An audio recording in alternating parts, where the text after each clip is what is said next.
ଦମନର ସଫଳତା ପରେ ପୁଣି ଥରେ ଆଉ ଗୋଟିଏ ଧମାକା ସହ ପରଦାକୁ ଫେରିବେ ଅଲିଉଡ ସୁପରଷ୍ଟାର ବାବୁସାନ ମହାନ୍ତି। ଦମନ ପରେ ଆଉ ଗୋଟିଏ ରିଏଲିଟି ମୁଭିକୁ ନେଇ ପରଦାକୁ ଫେରିବେ ବାବୁସାନ।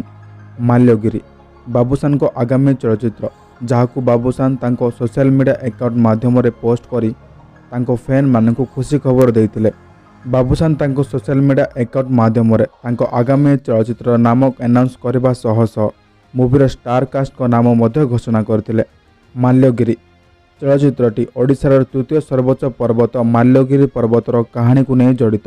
ଏହି ମୁଭି ଷ୍ଟୋରି ଗୋଟିଏ ସତ୍ୟ ଘଟଣା ଉପରେ ଆଧାରିତ ଅଟେ।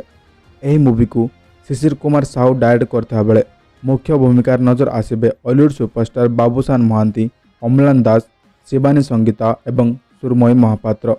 ପୂର୍ବରୁ ବାବୁସାନ ଏବଂ ଶିବାନୀ ସଙ୍ଗୀତା ଦୁହେଁ ବିଦ୍ୟାରାୟଣ ମୁଭିରେ ଏକାଠି ନଜର ଆସିଥିଲେ ଏବଂ ମାଲ୍ୟଗିରି ମୁଭିରେ ମଧ୍ୟ ଶିବାନୀ ସଙ୍ଗୀତା ବାବୁସାନଙ୍କ ସହ ରୋମାନ୍ସ କରିବାରେ ନଜର ଆସିବେ। ପୁଣି ଥରେ ଏହି ଦୁଇଟି ଯୋଡ଼ିକୁ ପରଦାରେ ଦେଖିବା ପାଇଁ ଉତ୍ସାହର ସହ ଅପେକ୍ଷା କରିଛନ୍ତି ଓଡ଼ିଶାବାସୀ। ବାବୁସାନଙ୍କ ସହ ଅମ୍ଳାନ ଦାସଙ୍କ ଏହା ପ୍ରଥମ ମୁଭି ଅଟେ। ସେ ମଧ୍ୟ ନିଜର ବେଷ୍ଟ ଦେବା ପାଇଁ ଚେଷ୍ଟା କରିବେ। ଅମ୍ଳାନ ଦାସଙ୍କ ସହ ଅପୋଜିଟ୍ ରୋଲରେ ନଜର ଆସିବେ ସୁରମୟୀ ମହାପାତ୍ର, ମାନେ ଅମ୍ଳାନଙ୍କ ସହ ରୋମାନ୍ସ କରିବେ ସୁରମୟୀ ମହାପାତ୍ର।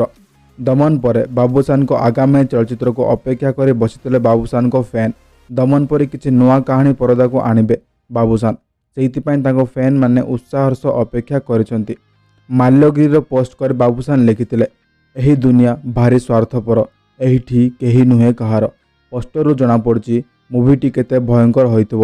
ଏଥିରୁ ଜଣାପଡ଼ୁଛି ବାବୁସାନ ଏହି ମୁଭିରେ ଅନ୍ୟାୟ ଏବଂ ଅତ୍ୟାଚାର ବିରୋଧରେ ଲଢ଼ିବେ। ଦେଖିବାକୁ ପାଇପାରିବେ ଦର୍ଶକ। ମୁଭିର ସୁଟିଂ ଆରମ୍ଭ ହୋଇସାରିଛି। ସୂଚନା ଅନୁସାରେ ଏହି ମୁଭିକୁ ଦଶହରାରେ ସାରା ଭାରତରେ ରିଲିଜ୍ କରାଯିବ। ବାବୁସାନଙ୍କ ଏହି ମୁଭି କ'ଣ ଦମନ ପରି ଓଡ଼ିଆ ସିନେମା ଜଗତରେ ଗୋଟିଏ ନୂଆ ରେକର୍ଡ ସୃଷ୍ଟି କରିପାରିବ? ଏହି ମୁଭି କ'ଣ ଓଡ଼ିଆ ସିନେମା ଜଗତକୁ ସାରା ଭାରତରେ ପରିଚୟ ସୃଷ୍ଟି କରିପାରିବ? ବାବୁସାନ ଏବଂ ଅମ୍ଳାନଙ୍କ ଏହି ଯୋଡ଼ିକୁ ଦେଖିବା ପାଇଁ ବାବୁସାନ ଫ୍ୟାନ୍ ଏବଂ ଅମ୍ଳାନ ଫ୍ୟାନ୍ଙ୍କ ସହ ସାରା ଓଡ଼ିଶାର ଦର୍ଶକ ଅପେକ୍ଷା କରି ବସିଛନ୍ତି। ଯଦି ଆପଣ ବି ବାବୁସାନଙ୍କ ଡାଇହାର୍ଡ଼ ଫ୍ୟାନ୍ ଅଟନ୍ତି, ତ ଭିଡ଼ିଓଟିକୁ ଲାଇକ୍ କରି ଚ୍ୟାନେଲଟିକୁ ସବସ୍କ୍ରାଇବ୍ ନିଶ୍ଚୟ କରନ୍ତୁ।